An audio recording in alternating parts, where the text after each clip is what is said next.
In 1986, a young man named John Templeton was asked how he built one of the greatest investment fortunes in history. His answer was 3 words. Invest at maximum pessimism. When everyone is selling, buy. When the news is catastrophic, buy. When your friends think you're insane, buy. He didn't just say it. He built his entire strategy around it.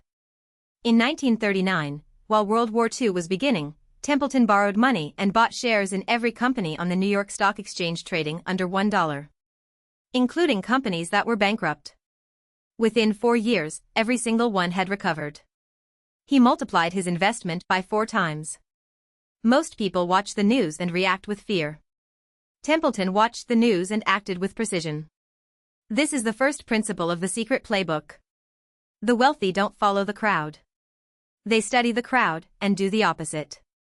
The second principle is one that Warren Buffett has spoken about more than almost any other. The difference between successful people and very successful people is that very successful people say no to almost everything. Focus is a financial strategy. Every opportunity you chase that isn't your primary focus costs you time, energy, and cognitive resources that compound over years into a massive gap. The person who builds one business deeply will almost always outperform the person who starts 5 businesses casually. The wealthy don't diversify their effort. They concentrate it and diversify only their assets. The third principle is the one that changes everything. It's called the trigger, and it's not what you think. Research from the University of Zurich shows that significant behavioral change almost never comes from gradual information. It comes from a single, high-emotion moment that rewires the brain's relationship with a specific topic. For financial transformation, the trigger is almost always one of 4 things.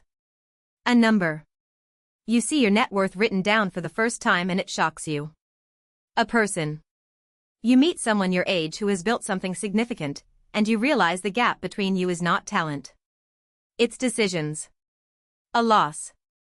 Something, a job, a relationship, a health crisis, forces you to recalculate what actually matters. Or a deadline.